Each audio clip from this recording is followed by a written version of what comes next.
شاہدولہ کے چوہوں کا سر چھوٹا کیوں ہوتا ہے؟ آج ہم اس پر بات کرنے والے ہیں۔ بسم اللہ الرحمن الرحیم۔ السلام علیکم، یونیک علم اکیڈمی پر خوش آمدید۔ شاہدولہ کے چوہے کی اصطلاح ان محسوس بچوں کے لیے استعمال کی جاتی ہے جو شاہدولہ کے مزار پر پائے جاتے ہیں۔ یہ مزار گجرات، پاکستان میں واقع ہے۔ 16ویں صدی عیسوی کے آخر میں باعہد اورنگزیب عالمگیر دولے شاہ نام کے ایک نیک اور برگزیدہ بزرگ گجرات کے نزدیک قیام پذیر ہوئے۔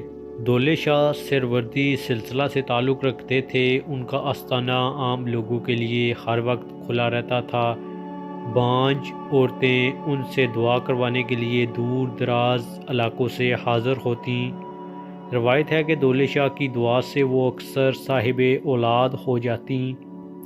بیشتر والدین اپنے پہلے بچے کو اس آستانے کے لیے وقف کر دیتے تھے۔ یہ بچے مختلف علاقوں میں بھیک مانگ کر اپنا گزارا کرتے تھے۔ ان تمام پہلو پر سنجیدہ تحقیق صرف برطانوی ڈاکٹروں اور سائنسدانوں نے کی۔ اس کے علاوہ چند برطانوی افسران جو گجرات میں تعینات رہے، انہوں نے بھی بچوں کا بغور مشاہدہ کیا اور مختلف رپورٹس مرتب کیں۔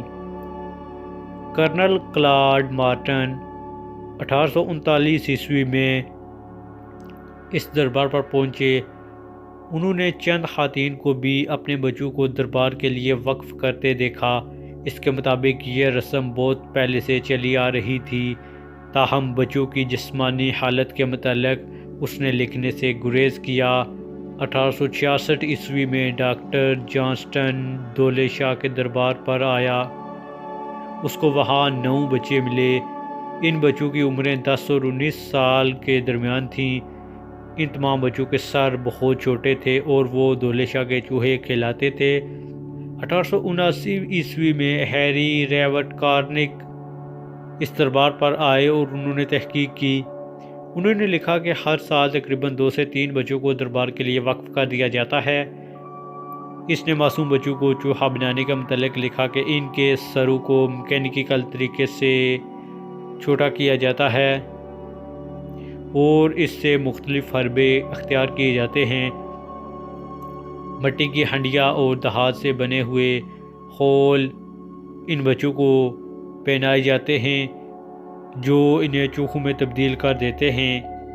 فلورا اینی اسٹیل 1886 عیسوی میں ان بدقسمت بچوں کے متعلق لکھتی ہیں کہ دربار پر یہ بچے بالکل تندرست اور صحت مند ہوتے اور ان میں کسی کا سر چھوٹا نہیں تھا، مگر مقامی لوگوں کے چند گروہ ان تندرست بچوں کو پورے ہندوستان میں فروخت کر دیتے اور ان کی جگہ چھوٹے سر والے بچے لے کر آتے۔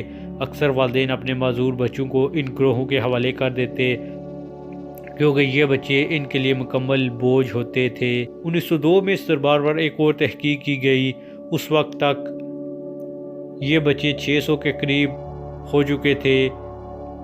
اس تحقیق میں بچوں کے سروں کو زبردستی چھوٹا کرنے کی تھیوری کو تسلیم کرنے سے انکار کر دیا گیا۔ اس تحقیق کے بقول یہ ایک بیماری تھی اور اس طرح کے بچے دولہ شاہ کے مزار کے علاوہ پورے ہندوستان میں پائے جاتے تھے۔ تحقیق میں بتایا گیا کہ اس طرح کے بچوں کو مائکروسیفولک کہا جاتا ہے اور یہ بچے برطانیہ میں بھی دیکھے گئے ہیں۔ اس تحقیق کے مطابق دولے شاہ کا مزار اس مہلک بیماری میں مبتلا بچوں کے لیے ایک سماجی پناہ گاہ ہے، مگر اس نے بچوں کے ساتھ ناروا سلوک کے متعلق بہت سخت الفاظ استعمال کیے۔ اس نے بیان کیا کہ جو فقیر ان بچوں کو لے کر بھیک مانگنے کے لیے مختلف مقامات پر لے جاتے ہیں، ان کا رویہ ان بچوں کے ساتھ انتہائی نازیبا اور غیر انسانی ہے۔ 1969 میں محکمہ اوقاف نے اس دربار کو اپنی تحویل میں لیا اور چوہے بنانے کے کام کو قانونی طور پر بند کر دیا گیا، لیکن اس کے باوجود بھی یہ عمل آج بھی جاری ہے اور آج بھی 10,000 سے زائد بچے اس مزار میں رہتے ہیں، جن میں سے بیشتر کا تعلق گجرات سے ہے۔ تو دوستو، آپ کا اس کے متعلق کیا خیال ہے؟ یہ تھی آج کی ویڈیو۔ امید کرتے ہیں کہ آپ کو پسند آئی ہوگی۔ ہمارے چینل یونیک علم اکیڈمی کو سبسکرائب کریں اور بیل آئیکن کو دبائیں۔ ویڈیو دیکھنے کا بہت شکریہ۔ ویڈیو کو اپنے دوستوں کے ساتھ لازمی شیئر کیجیے گا۔ اللہ نگہبان۔